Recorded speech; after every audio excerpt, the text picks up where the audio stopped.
నమస్తే. తెలంగాణ రాష్ట్రంలో మే 13వ తారీఖున పోలింగ్ అయితే జరిగింది. ఇక జూన్ 4వ తారీఖు గనుక ఫలితాల కోసం అయితే వేచి చూడాల్సినటువంటి అవసరం అయితే వచ్చింది. ఇక బీజేపీ పార్టీ చేవెళ్ల నియోజకవర్గ అభ్యర్థి కొండా విశ్వేశ్వరరెడ్డి మనతో పాటుగా ఉన్నారు. అసలు గెలుపు అవకాశాలు ఎలా ఉన్నాయి?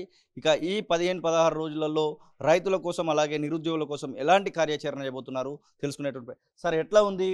మీ యొక్క ప్రీ పోల్ సర్వేస్ కూడా మీ దగ్గరికి వచ్చి ఉంటాయి. చేవెళ్ల నియోజకవర్గంలో ఎట్లా ఉండబోతుంది అనుకుంటున్నారు రిజల్ట్స్? నాకు ప్రీ పోల్ సర్వేస్ ఏం రాలేదండి. కానీ ప్రజల మీద ఉత్సాహం అయితే కనబడుతుంది. మా కార్యకర్తల ఉత్సాహం కనబడుతుంది. మా లీడర్ల ఉత్సాహం, అదే నాకు తృప్తి. గెలుస్తున్నామనే ఉత్సాహం కనబడుతుంది.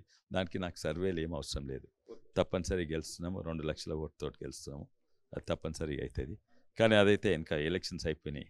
కానీ ముందుకు నాకు బాధాకరంగా ఉంది కాంగ్రెస్ పార్టీ విధానం. కనీసం రీజనల్ పార్టీ కంటే ఎక్కువ బాధ్యతగా మాట్లాడతా అనుకుంటే ఎంతోమంది నాయకులు బాధ్యతారాహితంగా మాట్లాడుతుండ్రు. చాలా బాధాకరంగా ఉంది. మల్లికార్జున్ ఖర్గేజీ చాలా సీనియర్ నాయకుడు. నేను పార్లమెంట్ ఉన్నప్పుడు తను కూడా ఉండే. అండ్ చాలా నాలెడ్జ్ ఉంది.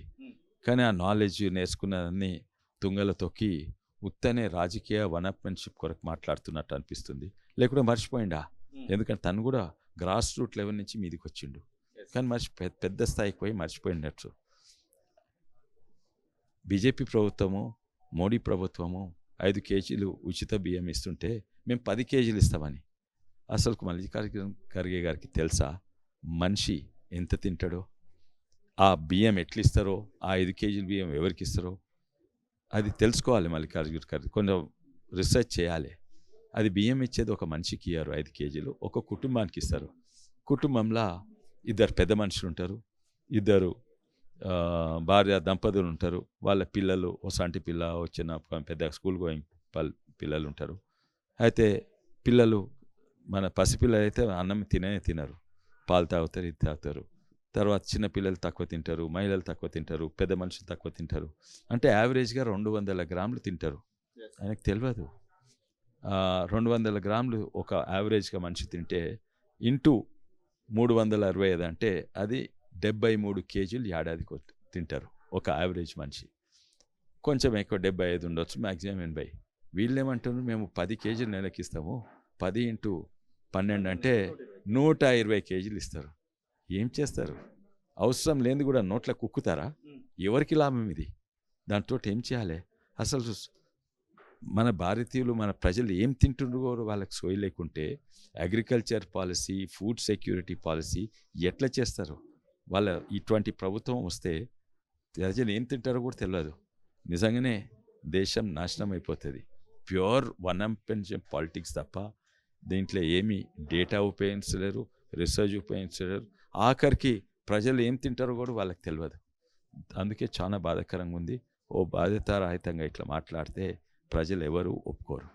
తెలంగాణ రాష్ట్రంలో మీరు మొన్నటి వరకు 2 నెలల పాటుగా ప్రచారంలో పాల్గొనడం ఇదంతా జరిగిపోయింది. పోలింగ్ కూడా ముగిసింది. కానీ రైతులు రోడ్ల మీదకి వచ్చి మా యొక్క వడ్లను కొనండి, మా యొక్క ధాన్యాన్ని కొనండి అని చెప్పేసి ధర్నాలు చేస్తున్నటువంటి సందర్భాలు కనబడుతున్నాయి. తడుస్తున్నటువంటి వరి ధాన్యం కూడా మనకు కనబడుతూ ఉంది. వారి కోసం బీజేపీ ప్రభుత్వం ఏదైనా కార్యాచరణ తీసుకోబోతుందా? బీజేపీ పార్టీ తరపు నుంచి ముఖ్యంగా బీజేపీ పార్టీ ఎంఎస్పి కొనేదంతా బీజేపీ పార్టీయే. ప్రతి ధాన్యం బీజేపీకి ఉంటుంది. కానీ కొనుగోలు కేంద్రాలు రాష్ట్ర ప్రభుత్వం, ఐకేపీస్, ఈ కొనుగోలు కేంద్రాలు ఉంటాయి, అవి రాష్ట్ర ప్రభుత్వం నడుపుతుంది. అది ప్రతి పైసా ఢిల్లీ నుంచి వస్తాయి. 1-2 పైసలు కాదు, 25,000 కోట్ల నుంచి 30,000 కోట్ల వరకు పంపిస్తుంది. వీళ్ళు కొనుగోలు కేంద్రాలు నడుపుతాను కూడా చేతనైతే లేదు. అదే కాక ఇప్పుడు వాన పడుతుంది, ఇప్పుడు అకాల వర్షాలు ఏమైనా అది ఒడ్లు ఎండేస్తేందుకు ఎన్నో వేలాది కోట్లు పంపించింది. దాన్ని కాళేశ్వరంకో దేనికో డైవర్ట్ చేసిండ్రు. లేవు, ఇప్పుడు రోడ్ల మీద పోయి ఎండేస్తున్నారు. మీరు అక్కడ కరీంనగర్ ఎక్కడ దగ్గర రోడ్ల మీద పోయి ఎండేస్తున్నారు. తడిస్తే నాశనం అయిపోతున్నాయి. ఇవన్నీ బాధ్యత ఎవరు? కేంద్ర ప్రభుత్వము. నిజంగానే వాళ్ళు ఇచ్చేటివి ఒకటేమో కొంటున్నారు, ఎంఎస్పి మద్దతు ధర ఇచ్చి కొంటున్నారు 25,000 కోట్లు. ఇంకోటేమో ఇట్లా ఎండేస్తేందుకు ఈ సదుపాయాలకు వీటన్నిటి కొరకు ఇస్తున్నారు, వాటిని డైవర్ట్ చేస్తున్నారు. చాలా బాధాకరం ఉండేది. మళ్ళీ అంటారు కేంద్రం ఏం చేస్తలేదు. చేసేటివన్నీ కేంద్రమే, నాశనం చేసేటివన్నీ మీరే. ఆగస్టు 15వ తారీఖు డెడ్ లైన్ పెట్టుకుంటున్నారు. 2 లక్షల రుణమాఫీ ఖచ్చితంగా చేస్తామని చెప్పేటువంటి మాట కూడా వినబడతా ఉంది. నిజంగానే దానికి అవకాశం ఉందా? ఇక్కడ ఉన్నటువంటి ఆర్థిక పరిస్థితిని బట్టి చూస్తే మీరు చాలా రకాలైనటువంటి అవగాహన కలిగినటువంటి ఒక ఎక్స్ ఎంపీగా కొంచెం ఆర్థికం మీద మీకు అవగాహన కలిగినటువంటి వ్యక్తిగా నిజంగానే అట్లా దానికి అవకాశం ఉందా? తెలంగాణ రాష్ట్ర ఆర్థిక పరిస్థితిని బట్టి చూస్తే 2 లక్షల రుణమాఫీకి అవకాశం ఉందా? అసాధ్యము. ఎందుకంటే కేసీఆర్ తీసుకున్న అప్పులు వీళ్ళ నేరం వీళ్ళది కాదు, కాంగ్రెస్ ప్రభుత్వం నేరం కాదు. అప్పులు ఎవరు తీసుకుని? కేసీఆర్. కానీ అప్పులు కట్టేది ఎవరు? బ్యాంక్ క్లెయిమ్స్ చూస్తారు కేసీఆర్ ప్రభుత్వం, రేవంత్ రెడ్డి ప్రభుత్వం చూడరు, తెలంగాణ ప్రభుత్వం చూస్తారు.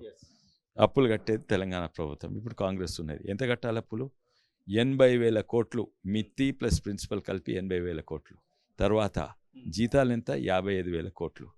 అంటే 135,000 1,35,000 కోట్ల కట్టాలి. ఓన్లీ 2 విద్యారంగం, వైద్యారంగం, రోడ్లు ఇవన్నీ ఎట్లా నడుపుతారు?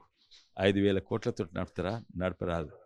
అయితే ఇప్పుడు చెప్పండి, 30,000 కోట్లతోటి రుణమాఫీ ఎట్లా చేస్తారు? ఇక దీనికి మాయం నేర్చుకోవాలి కానీ, మంత్రాలు మాయాలు నేర్చుకోవాలి కానీ ఆర్థిక శాస్త్రం తెలిసిన వాళ్ళు ఎవరు కూడా ఇచ్చారు. ప్రజలను మబ్బు పెట్టేందుకు, దోకాయిస్తేందుకు, మోసం చేస్తేందుకు. కానీ దీంట్లో కూడా నేను కాంగ్రెస్ రాష్ట్ర ప్రభుత్వం తప్పు పట్టను. ఎవరిని పడతా అంటే, ఎందుకంటే వాళ్ళ నెత్తి మీద ఎవరు పెట్టిండ్రు? 2 లక్షల రుణమాఫీ. ఇది కాదు, ఢిల్లీ నుంచి పెట్టిండ్రు. ఆ ఢిల్లీ ఎవరు పెట్టిండ్రు? తెలంగాణ ఆర్థిక పరిస్థితి తెలుసుకొని పెట్టిండ్రా? తెలుసుకొని పెట్టలేదు. ఢిల్లీలో వాళ్ళ మేనిఫెస్టో కమిటీ కూడా పెట్టలేదు. నాకు తెలిసినంత వరకు ఈ మేనిఫెస్టోలో 2 లక్షల రుణమాఫీ అని ఎవరు పెట్టిందంటే, వాళ్ళ ఎలక్షన్ స్ట్రాటజిస్ట్ ఒక ఆయన ఉండు, ఆయన కిరాయికి వస్తాడు. ఆయన పెట్టిన ఎందుకంటే గీ చెత్త గీ ఓట్లు వస్తాయి, రైతుల ఓట్లు వస్తుంది, గీ చెత్త మహిళలకు ఓట్లు వస్తుంది, గిది 4,000 రూపాయలు నిరుద్యోగ వృత్తి అంటే ఈ మేనిఫెస్టో మొత్తం అంత దిగజారిపోయింది కాంగ్రెస్ పార్టీ. ఒకప్పుడు కాంగ్రెస్ పార్టీ ఉంటూ మేనిఫెస్టో కమిటీ, ప్రొఫెసర్లు, రీసెర్చర్స్, ఎకనామిస్ట్ వాళ్ళందరూ పక్కకు పెట్టి ఒక ఎలక్షన్ స్ట్రాటజిస్ట్ కిరాయికి వచ్చిన ఆయన పెట్టిండ్రు. ఆయన ఓట్ బ్యాంక్ల కొరకు మాట్లాడుతున్నారు. ఓవరాల్గా ఎలా ఉండబోతుంది అనుకుంటున్నాను? ఖచ్చితంగా 400 సీట్లు అనేటువంటి మాట మీ నాయకులందరూ, జాతీయ నాయకుల నోటి నుంచి వస్తున్నటువంటిది ఎట్లా ఉండబోతుంది అనుకుంటున్నారు? మాకే అవకాశం ఉందని చెప్పేసి కూటమి చెప్తున్నటువంటి మాట. యూపీలో ఒకటి ఎక్కువైతుంది కానీ ఒకటి తక్కువ కాదు. బెంగాల్లో 4-5 ఎక్కువైతాయి. కర్ణాటకలో అంతే ఉంటే ఒకటి ఎక్కువైతుండొచ్చు. అంతటి కూడా ఇక్కడనే. మహారాష్ట్రలో మాకు కూటమి ఉన్నది, రాజస్థాన్లో ఉన్నది, తెలంగాణ 10 దాటుతుంది, 12 అవుతాయి.